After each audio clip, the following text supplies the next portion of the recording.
নমস্কার, গ্লোব টিভির কল্পতরু অনুষ্ঠানে আপনাদের সবাইকে স্বাগত জানাই।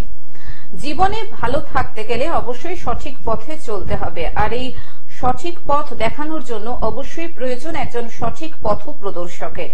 আর সেরকমই একজন মানুষকে নিয়ে কিন্তু এই কল্পতরু অনুষ্ঠানের আয়োজন হয়ে থাকে। আশা করি আপনারা সবাই বুঝতে পারছেন কার কথা বলছি।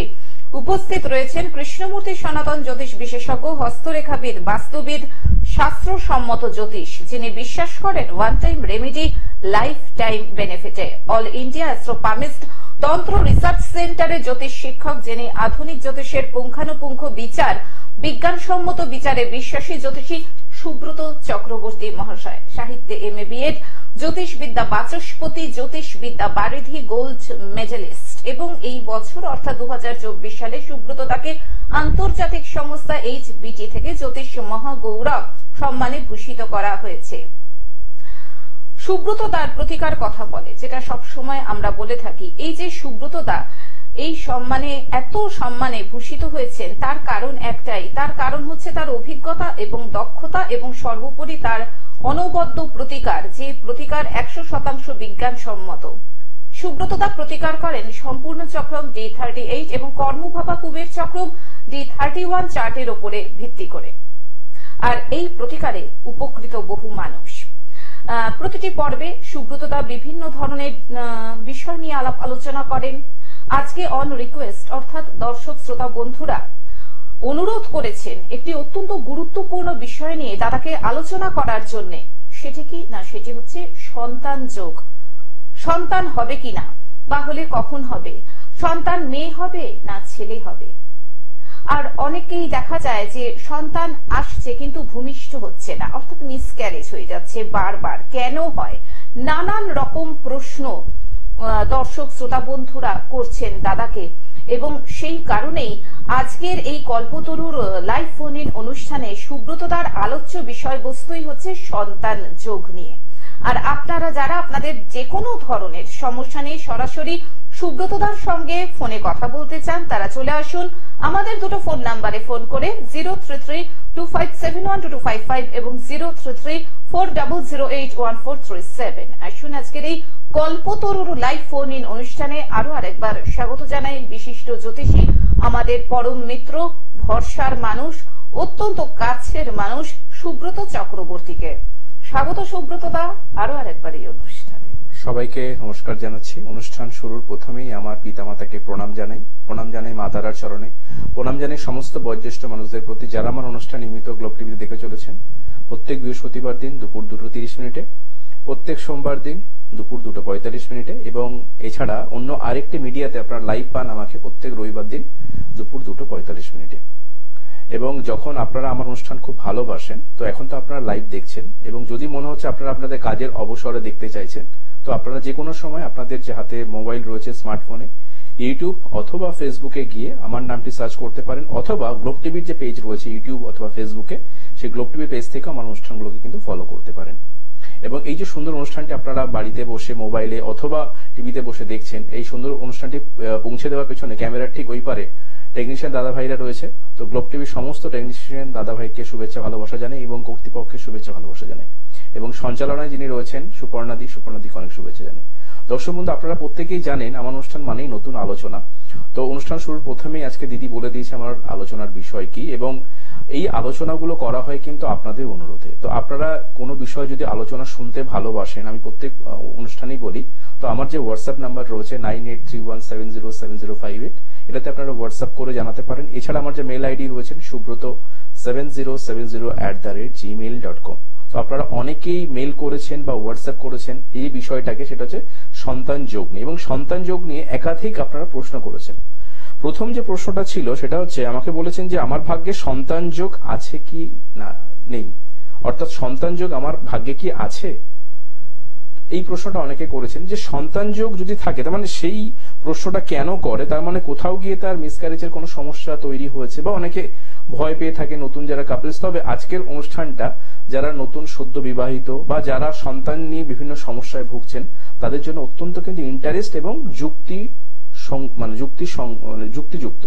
কারণ এই যে অনুষ্ঠানের মাধ্যমে আমি যে বিষয়গুলোকে আজকে আলোচনা করব, এইগুলো কিন্তু পরীক্ষিত এবং সেই সঙ্গে লজিক্যালি।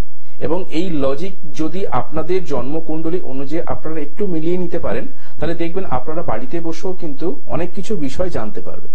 প্রথম যে বিষয়টা নিয়ে আলোচনা করবো, এই যে প্রথম প্রশ্নটা ছিল আমার সন্তান যোগ আছে কি নেই। এই সন্তান যোগ আছে কি নেই দেখার জন্য আমরা কি দেখতে পারি। আমাদের প্রথমেই যে প্রশ্নটা চলে আসে, সন্তান যোগ দেখতে গেলে আমরা দেখি কিন্তু পঞ্চম ভাব। অবশ্যই পঞ্চম ভাবে অত্যন্ত গুরুত্বপূর্ণ, কারণ সন্তান যোগ বিচার করতে গেলে আমাদের পঞ্চম ভাবকে দেখতে হয়।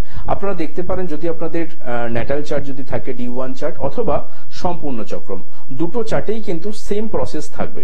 তো যাদের কাছে সম্পূর্ণ চক্রম করা রয়েছে অথবা D1 লগ্নকুণ্ডলী বা রাশি চক্র আপনি যেটা বলেন, তো সেটা যদি করা থাকে তাহলে আপনি প্রথমে দেখুন আপনার পঞ্চমপতির সঙ্গে চতুর্থপতি, পঞ্চমপতির সঙ্গে সপ্তমপতি এবং পঞ্চমপতির সঙ্গে একাদশপতির যদি সংযোগ হয়ে থাকে, এবং সেই সংযোগের মধ্যে তাহলে কি সংযোগ বললাম, পঞ্চমপতির সঙ্গে চতুর্থপতি, পঞ্চমপতির সঙ্গে সপ্তমপতি, পঞ্চমপতির সঙ্গে একাদশপতি। কারণ চতুর্থ কেন বললাম, চতুর্থ মানে হচ্ছে কি আমাদের সুখ স্থান, সপ্তম স্থান হচ্ছে আমাদের সন্তান প্রাপ্তির জন্য আমাদের কিন্তু বিপরীত লিঙ্গের প্রয়োজন হয়ে থাকে। তাহলে সেই সপ্তম ভাবকে আমরা দেখব এবং একাদশ ভাবকে আমরা দেখব, সেটা হচ্ছে সফলতার জায়গা।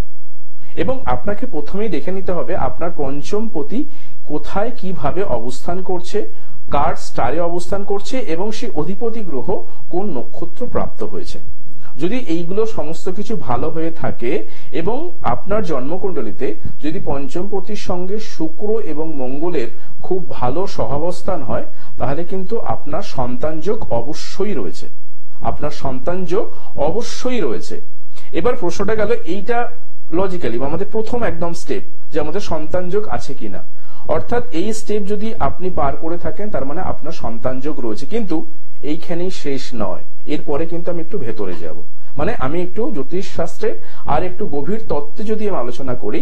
পরের প্রশ্নটা থাকবে আমার সন্তান যোগ এই কম্বিনেশনটা রয়েছে, কিন্তু দেখা গেল অনেক জাতক জাতিকার ক্ষেত্রে পঞ্চমপতির সঙ্গে চতুর্থপতি, পঞ্চমপতির সঙ্গে সপ্তমপতি, পঞ্চমপতির সঙ্গে একাদশপতি এবং পঞ্চমপতির সঙ্গে শুক্র মঙ্গলের শুভ সহাবস্থান থাকা সত্ত্বেও সন্তান যোগ তাদের হচ্ছে না। তার মানে আমাদের কিন্তু এই যোগটা আছে বলেই সন্তান যোগ হবে এটা কিন্তু নয়, এটা সন্তান যোগ হওয়ার জন্য আমাদের প্রথম সূত্র, এই সূত্রটা থাকলে তার সন্তান হওয়ার সম্ভাবনা রয়েছে, কিন্তু 100% নয়। এখানে 100% আমরা কখন বলতে পারবো, তার ক্ষেত্রে যেটা বিশেষ প্রয়োজন সেটা হচ্ছে সন্তান প্রাপ্তি, অর্থাৎ আপনার গর্ভে সন্তান আসলো। যদি সেক্ষেত্রে আপনার ক্ষেত্রে যদি দেখতে পাওয়া যায় কিছুভাবে, আপনার ক্ষেত্রে যদি দেখতে পাওয়া যায় কিছুভাবে পঞ্চমপতির সঙ্গে ষষ্ঠ, অষ্টম এবং দ্বাদশের কোন যদি দশা অন্তর্দশা চলে এবং সেই দশা অন্তর্দশা চলাকালীন যদি রাহুর বর্গক্ষেত্র কানেক্টিভিটি পেয়ে থাকে ষষ্ঠ, অষ্টম, দ্বাদশপতির সঙ্গে, তবে কিন্তু সেই সন্তান হতে আপনার প্রবল বাধা আসবে।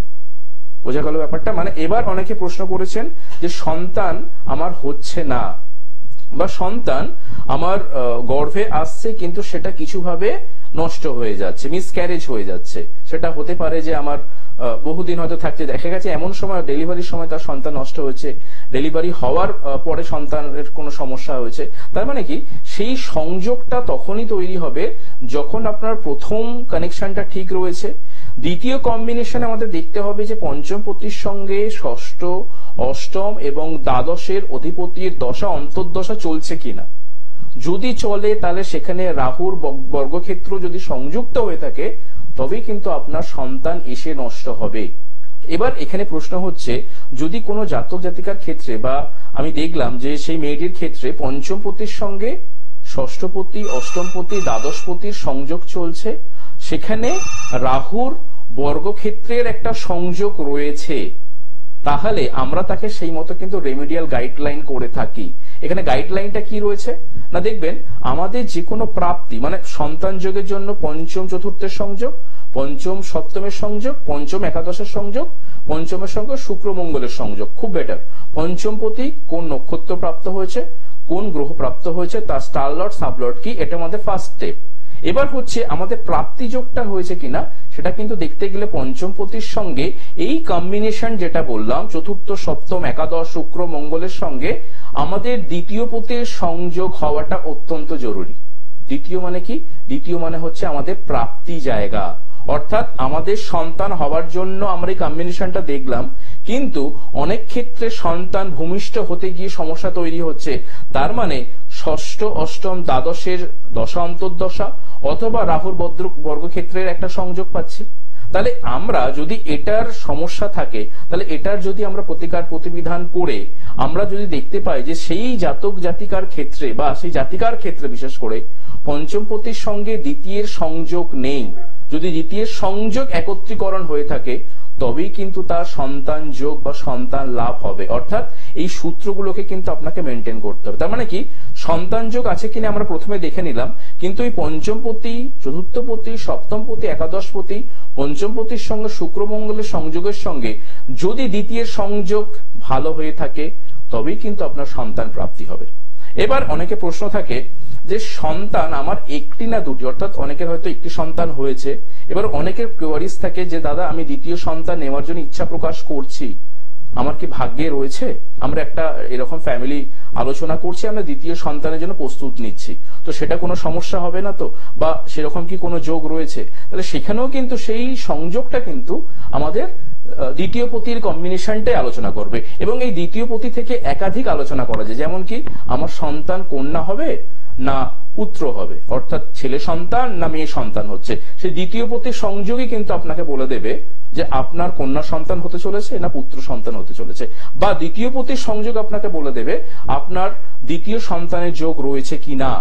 সেই সংযোগটাকে ভালো করে কিন্তু দেখতে হবে। এবং যাদের ক্ষেত্রে এই সমস্যায় প্রচুর পরিমাণে ভুগছেন, যে সন্তান গর্ভে আসার পর বারবার নষ্ট হয়ে যাচ্ছে, অবশ্যই আপনি তো মেডিকেল ট্রিটমেন্ট করবেন, কারণ সেক্ষেত্রে পঞ্চমপতি, ষষ্ঠ অষ্টম দ্বাদশের সংযোগ থাকলে আপনার কোনো না কোনো মেডিকেল ইস্যু থাকবে, গাইনোলজিক্যাল কোনো সমস্যা তৈরি হবে, কারণ সেই দশা অন্তর্দশায় আপনি কিন্তু কখনোই সন্তান ধারণ করতে পারবে না।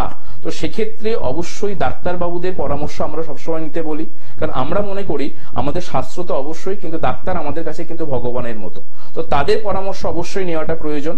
সেই গাইডলাইন মেনে আমরা তারপরে কি দিই, যে আমরা বলি যে আপনার ক্ষেত্রে যেহেতু ষষ্ঠ অষ্টম দ্বাদশের কম্বিনেশন রয়েছে, তার মানে আপনার সন্তান যতবার আসবে গর্ভে ততবার কিন্তু নষ্ট হয়ে যাবে। এরকম কম্বিনেশন কিন্তু বহুবার হয়েছে, গর্ভে সন্তান তিনি ধারণ করতে, হয়তো গর্ভে সন্তান এসছে কিন্তু রাখতে পারছেন না। তাহলে সেই কম্বিনেশন আপনার ক্ষেত্রে ওই যে রাহুর বর্গক্ষেত্রের সংযোগ বা রাহুর বর্গক্ষেত্রের সংযোগের যদি প্রতিকার প্রতিবিধান করা যায় এবং লাইফস্টাইলে কিছু মেনটেন, সেটা ডাক্তারবাবুরা বলে দেন, মেডিসিনের কিছু ব্যাপার থাকে, সেগুলোকে যদি মেনটেন করা যায়, আমার কাছে এরকম বহু ক্লায়েন্ট রয়েছেন যারা কিন্তু সন্তানের মুখ দেখেছেন। তো আমার মনে হয় যদি এই সমস্যাগুলো থাকে, অবশ্যই কিন্তু ভালো অ্যাস্ট্রোলজার একটু কাউন্সিলিং গ্রহণ করবেন। আলোচনায় আসবো, ফোনে কোনো বন্ধু এসেছেন। নমস্কার, আপনাকে স্বাগত কল্পতরু অনুষ্ঠানে। কে রয়েছেন টেলিফোনে? হ্যাঁ বলুন, আপনি কার সম্পর্কে জানবেন? আপনার নামটা বলুন। কোথা থেকে? Lake town. নাম বলুন। পৌলমী মন্ডল। জন্ম তারিখ? 9 জুন 2003। বেশ, জন্ম সময়?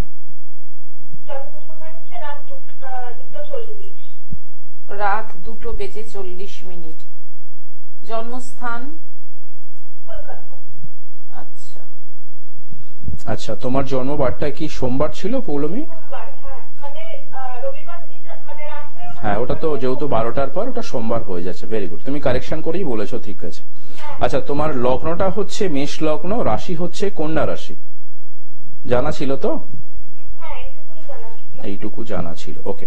তোমার নক্ষত্র হচ্ছে উত্তর ফাল্গুনী নক্ষত্র, আর নবমী শুক্লপক্ষ তিথিতে জন্ম হয়েছিল। পায়া হচ্ছে স্বর্ণ পায়া, গণ হচ্ছে নরগণ, সূর্য সিদ্ধান্ত যোগ হচ্ছে সিদ্ধি যোগে জন্ম হয়েছিল। আচ্ছা, তুমি কি তোমার কেরিয়ার নিয়ে জানতে চাইছো? এখন কি করছো? বিকম অনার্স করছো, ওকে। দেখো, তোমার জন্মকুণ্ডলিতে যেটা আমি দেখতে পাচ্ছি, তুমি যদি একটু জন্মকুণ্ডলী সম্বন্ধে জানো, তোমার জন্মকুণ্ডলিতে বুধ সক্ষেত্রগত কৃত্তিকা নক্ষত্র পেয়েছে, অর্থাৎ এই যে বুধের সাথে কম্বিনেশন, কৃত্তিকা হচ্ছে রবির নক্ষত্র, ঠিক আছে, সক্ষেত্রগত অবস্থাতে রয়েছে, এবং বুধ কিন্তু যেটা প্রবলেম হবে তোমার ক্ষেত্রে, প্রবলেমটা বলে দিই, তুমি পড়াশোনা করছো, তুমি যদি একটু খেয়াল করো দেখবে তুমি যে পরিমাণ পড়াশোনার প্রতি খাটছো সেই অনুপাতে কিন্তু রেজাল্টের সমস্যা কিন্তু দেখা দেবে। এটা কি হয়? এটা কি হয় পৌলমী? এটা হয়। তার মানে দেখো, এই যে তুমি যে পরিমাণ খাটছো সেই অনুপাতে তুমি কিন্তু যে ফলটা পাওয়া উচিত সেটা তুমি পাচ্ছ না। এটার প্রথম সংযোগটাই হচ্ছে, সেটা হচ্ছে বুধ। বুধ রবির নক্ষত্রে, কৃত্তিকা নক্ষত্রে সবই ভালো, কিন্তু বুধ যে ডিগ্রিতে অবস্থান করছে সেটা যথেষ্ট খারাপ, 0 ডিগ্রির মধ্যে। এবার এই যে বুধ 0 ডিগ্রির মধ্যে অবস্থান করছে বৃষ রাশিতে, এই 0 ডিগ্রির অবস্থান তোমাকে যেটা করতে পারবে, তোমার ক্ষেত্রে কনফিডেন্সের সমস্যা দেবে। এবার মেন ব্যাপারটা হচ্ছে এই রেজাল্টের ঘাটতি কিন্তু তোমার আজকে থেকে নয়, এটা তুমি বিগত 3-4 বছর ধরে কিন্তু প্রবলেমে ভুগছো। 3 থেকে 4 বছর, কেন? তার দশা অন্তর্দশা তোমাকে তাই বলছে। এবার তোমার প্রশ্ন হচ্ছে কেরিয়ার নিয়ে। তোমাকে যেটা বলে দিই, তোমার কিন্তু উচ্চশিক্ষা যোগ যথেষ্ট ভালো রয়েছে পরবর্তী ক্ষেত্রে, এবং তোমার কেরিয়ার ডেভেলপমেন্টে যথেষ্ট ভালো রয়েছে। কিন্তু তোমার যে সমস্যাটা তৈরি হবে বলতো, যে তুমি হচ্ছে যে পরিমাণ লেবার দেবে সেই পরিমাণ কিন্তু আশা যেটা করবে সে আশাতে কিন্তু অনেক বাধা আসবে। এই বাধাটা কিন্তু আসছে একমাত্র বুধের ডিগ্রির সমস্যার জন্য। এবার অনেক অ্যাস্ট্রোলজার বলবে তোমার ক্ষেত্রে অনেকগুলো সমস্যা রয়েছে, তোমার রাশিগতভাবে কিছু প্রবলেম রয়েছে, ঠিক আছে, তোমার ক্ষেত্রে বুধ রবি শুক্রের দারিদ্র যোগ রয়েছে, রবি রাহুর গ্রহণ যোগ রয়েছে, এইগুলো কিন্তু নট ম্যাটার, বা এই জন্মকুণ্ডলীতে এটা কিন্তু ম্যাটার নয়।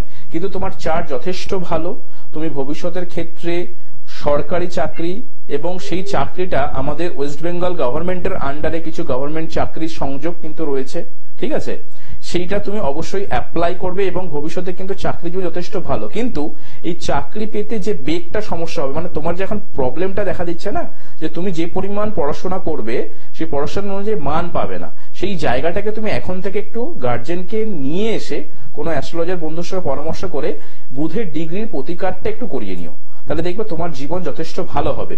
আর একটা বিষয় তোমাকে একটু সাবধানতা অবলম্বন করব, তোমার ক্ষেত্রে যেটা হবে কি, শরীরের নিম্নভাগে কোনো সমস্যা বা চোখের বা মাথার কোনো কিছু সমস্যা, মানে ধরো মাইগ্রেনের কোনো প্রবলেম, ঠিক আছে, চোখের কোনো সমস্যা, বা হঠাৎ করে তোমার চোট আঘাত লেগে যাওয়া, ঠান্ডা লাগার সমস্যা, এই বিষয়গুলো কিন্তু থাকতে পারে। এই বিষয়ে একটু, এগুলো হয় তো একদম, তো যেগুলো বললাম সেগুলো তোমার ক্ষেত্রে হচ্ছে। যদি হয়ে থাকে, যদি মনে হয় যে দাদা এখান থেকে ঠিক বলছে, তোমার মনস্তত্ত্ব অনুযায়ী আরো অনেক কিছু বলার রয়েছে, তবে সবকিছু তো আজকে এই ওপেন প্ল্যাটফর্মে বলা যায় না, তো তুমি যদি মনে করো এই জায়গাটা প্রবলেম হচ্ছে, তাহলে একটু গার্জেনকে সাথে করে নিয়ে এসে এই জায়গাটার কিছু রেমেডিয়াল গাইডলাইন প্রয়োজন। গাইডলাইনটা কি? বুধের ডিগ্রির প্রতিকার, আর কিচ্ছু না, ঠিক আছে? ভালো থেকো। হ্যাঁ হ্যাঁ হ্যাঁ, বলো বলো।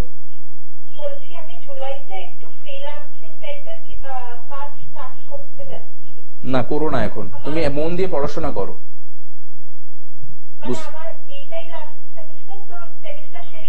আমি বলবো কি, তুমি এডুকেশনের জন্য না, তুমি এই মুহূর্তে কোনো কিছু কাজের সঙ্গে যুক্ত হয়ে না, তুমি হায়ার এডুকেশনের সঙ্গে কানেক্টিভিটি হও।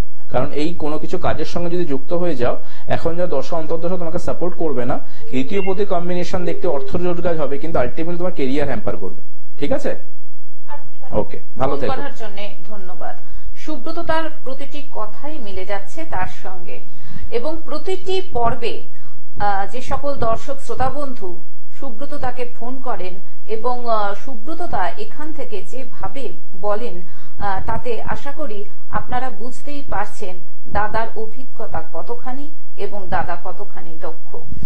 যারা মনে করছেন সুব্রত তাকে দেখাবেন, যারা মনে করছেন সঠিক পথে হাঁটবেন, তারা অবশ্যই দেখুন স্ক্রলে দাদার ফোন নাম্বার যাচ্ছে, অর্থাৎ চেম্বারের বুকিং নাম্বার 9831707058, এছাড়াও আরেকটি নাম্বার 9874207060। দাদার চেম্বার বিভিন্ন জায়গাতে রয়েছে। সোমবার শ্যামবাজার ফরিয়াপুকুরে, মঙ্গল ও রবিবার গড়িয়া, বুধবার দুর্গাপুর বর্ধমান, বৃহস্পতিবার বিকেল 4টে থেকে 6টা ব্যারাকপুর 15 নম্বর রেলগেট আমরা ক্লাবের দোতলায়, এবং বৃহস্পতিবারই 6টা থেকে 8টা নৈহাটি ঋষি বঙ্কিমচন্দ্র কলেজের পাশে অঞ্চলি জ্যোতিষ বিভাগে, শুক্রবার পশ্চিম মেদিনীপুর টাউনে, শনিবার হাওড়া বাড়িবাজারে, এছাড়াও প্রতি মাসের 8 থেকে 14 তারিখ আপনারা দাদাকে পেয়ে যাচ্ছেন শিলিগুড়ি হিলকাট রোডে সেবক মোড়ে রত্ন ভান্ডার জুয়েলার্সে, এবং প্রতি মাসের 15 থেকে 18 তারিখ শিলিগুড়ি সিটি সেন্টারে রত্ন ভান্ডার জুয়েলার্সে। এছাড়াও পূর্ব মেদিনীপুরের এগরা এবং পশ্চিম মেদিনীপুর বালিচক ডেবরাতে দাদার চেম্বার রয়েছে। হ্যাঁ দাদা, আমরা কি আলোচনায় যাব না? ফোনটা নিয়ে নিই, তারপর একটা ছোট্ট আলোচনা করব। হ্যাঁ, নমস্কার, আপনাকে স্বাগত। ফোনে কে রয়েছেন? নমস্কার, আমি হাওড়া থেকে বলছি। নমস্কার। আচ্ছা, আপনি নিজের সম্পর্কে জানবেন? হ্যাঁ, নাম বলুন আপনার। আমার নাম হচ্ছে গৌতম দাস। গৌতম দাস, জন্ম তারিখ 18th August 1961। হ্যাঁ, জন্ম সময় রাত্রি 2:10, বেলা 2:10, দুপুর 2:10। জন্মস্থান নলহাটি। আচ্ছা হ্যাঁ, আচ্ছা গৌতম বাবু, আপনার হচ্ছে 18ই আগস্ট 1961 দুপুর 2:10 নলহাটি, তাই তো? বীরভূম। আপনার জন্মবারটা শুক্রবার ছিল, লগ্ন হচ্ছে ধনু লগ্ন, রাশি হচ্ছে তুলা রাশি, আপনার নক্ষত্র হচ্ছে সাথী নক্ষত্র, সপ্তমী কৃষ্ণপক্ষ তিথি, সূর্য সিদ্ধান্ত যোগ, ব্রহ্মযোগ, এবং আপনার গণ হচ্ছে দেবগণ। এগুলো কি জানা ছিল? একটু জানেন, ওকে। আপনার জন্মকুণ্ডলী সম্বন্ধে যদি আপনি জেনে থাকেন তাহলে দেখবেন আপনার জন্মকুণ্ডলীতে বৃহস্পতি বক্রী অবস্থাতে রয়েছে, শনি কিন্তু সক্ষেত্রগত, এবং আপনার রবি কিন্তু মূল ত্রিকোণ। যেহেতু লগ্নপতি রবি এবং বুধ তিনটেই কেতু নক্ষত্র পেয়েছে, এবং শুক্র বৃহস্পতি নক্ষত্র, শুক্র পুনর্বসু নক্ষত্র রয়েছে 23 ডিগ্রি, দেখবেন আপনি জীবনে কিন্তু এখনো পর্যন্ত প্রচুর পরিমাণে স্ট্রাগল করে যাচ্ছেন প্রথম। এবং বৃহস্পতি শনি কর্মযোগ কিন্তু আপনার হয়তো ভালো ছিল, কিন্তু কর্মযোগ থেকে যে পরিমাণ অর্থ আপনি পাওয়া দরকার পেয়েছেন, কিন্তু সেই অর্থ আপনি ধরে রাখতে পারেননি। বুঝতে পেরেছেন আমি কি বললাম? আপনি কর্মযোগ ভালো ছিল, কিন্তু যে পরিমাণ পরিশ্রম করেছেন, যে অর্থ রোজগার করেছেন, সেই অর্থ কিন্তু ধরে রাখতে পারেননি। বৃহস্পতি এবং শনির সংযোগ, এই সংযোগ আপনার ক্ষেত্রে এখন যেটা প্রবলেম হবে যে আপনার আর্থিক জায়গা এবং শারীরিক জায়গায় একটু সমস্যা দেখা দেবে, এবং কিছু ক্ষেত্রে দেখবেন পারিবারিক কিছু বিবাদ এবং জমি সংক্রান্ত বিবাদে কিন্তু আপনি জড়িয়ে পড়তে পারেন। বুঝতে পেরেছেন? আপনার প্রশ্নটা একটু রাখুন, কি জানতে চাইছেন? এই লাইনটা কেটে গেল, কারণ এত আচ্ছা, টেলিফোনে ওকে। তো দেখুন, ওনার ক্ষেত্রে যেটা বলে দেওয়ার যে আপনার জীবনে প্রচুর স্ট্রাগল, কিন্তু আপনার কর্মযোগ ভালো, অর্থাৎ আপনার কাজের জায়গা কিন্তু ভালো। আপনার সময় জানা হলো না, আপনি কিন্তু ভালো জায়গায় কিছু কাজ করেন, কিন্তু যে পরিমাণ কাজ করার পর যে অর্থটা পেয়েছেন আপনি কখনোই সঞ্চয় করতে পারেননি, কারণ আপনার পরিবার দিক থেকে সেই সমস্যাটা কিন্তু তৈরি হয়েছে। তো যাই হোক, আপনার এখন শারীরিক আর্থিক জায়গা নিয়ে একটা সমস্যা থাকবে, এবং পারিবারিক সম্পত্তিগত বিবাদ কিন্তু থাকবে। যদি থেকে থাকে সেই বিষয়গুলো আপনি পারলে একটু পরে আমাকে রাতের দিকে ফোন করে সেই বিষয়গুলো জানাতে পারেন, এবং তার প্রতিকার প্রতিবিধান হিসেবে আপনাকে বলে দিচ্ছি যেটা আপনি অবশ্যই কিন্তু বৃহস্পতি শনির একটা প্রতিকার করিয়ে রাখবেন, আপনি কিন্তু অনেক ভালো থাকবেন। আমাদের এত সময় আছে, সময় এই যে একটা ছোট্ট করে জাস্ট বলে দিই। অনেকে বলেন যে দাদা বুড়ো বয়সে বা শেষ বয়সে আমাদের সন্তান দেখবে তো? এই কম্বিনেশন আপনারা সবসময় দেখবেন যে পঞ্চম পতির সঙ্গে সপ্তম পতি এবং দ্বিতীয় পতির যখন সংযোগ হয়ে থাকে, এবং সেই সংযোগ যদি রবি শুক্র দ্বারা একত্রিত হয় বা আক্রান্ত হয়ে থাকে, তাহলে সেই জাতক জাতিকার ক্ষেত্রে, অর্থাৎ সেই বাবা মার ক্ষেত্রে কিন্তু দেখতে পাওয়া যায় অনেক সময় সন্তান শেষ বয়সে সেই বাবা মাকে কিন্তু দেখেন না, অর্থাৎ কিছুভাবে তিনি তার বাবা মা থেকে বিচ্যুত হয়ে যায়। অনেক অল্প বয়সেও এই জিনিসটা দেখা যায়। তো এই সংযোগ বহু মা বাবার ক্ষেত্রে আছে, যে সন্তান তাদেরকে সঠিকভাবে দেখে না, বা সন্তান প্রচুর পরিমাণে অবাধ্য। একটা বয়সের পর সেই সন্তান কিন্তু বাবা মাকে ছেড়ে সম্পূর্ণভাবে ভিন্নভাবে থাকেন, আলাদাভাবে থাকেন। এই সংযোগের কিন্তু সঠিক প্রতিকার প্রতিবিধান করা সম্ভব, যেটা অনেক বাবা মারা, বৃদ্ধ মামারা এসে কিন্তু কাঁদেন। তো অবশ্যই যদি পারেন পঞ্চম সপ্তম দ্বিতীয় পতির এবং শুক্র রবির যদি প্রতিকার প্রতিবিধান করা যায়, সেই থেকে কিন্তু ভালো উপকার পাওয়া যায়। আজকে একদম সময় নেই, আজকে সন্তান যোগ নিয়ে কিছুটা আলোচনা করলাম, হয়তো পরবর্তী ক্ষেত্রে আরো বিশদ আলোচনা করবে। এবং আপনারা যদি কোনো অনুষ্ঠান নিয়ে বা আলোচনা শুনতে চান, আমাকে অবশ্যই মেল বা হোয়াটসঅ্যাপ করতে পারেন। সুব্রততাকে ধন্যবাদ জানিয়ে, সকল দর্শক শ্রোতা বন্ধুকে ধন্যবাদ জানিয়ে আজকের মতন কল্পতরু অনুষ্ঠান থেকে বিদায় নিচ্ছি। চলে আসবো আবার আগামী পর্বে। আসছি, নমস্কার। সবাই ভালো থাকবেন, নমস্কার।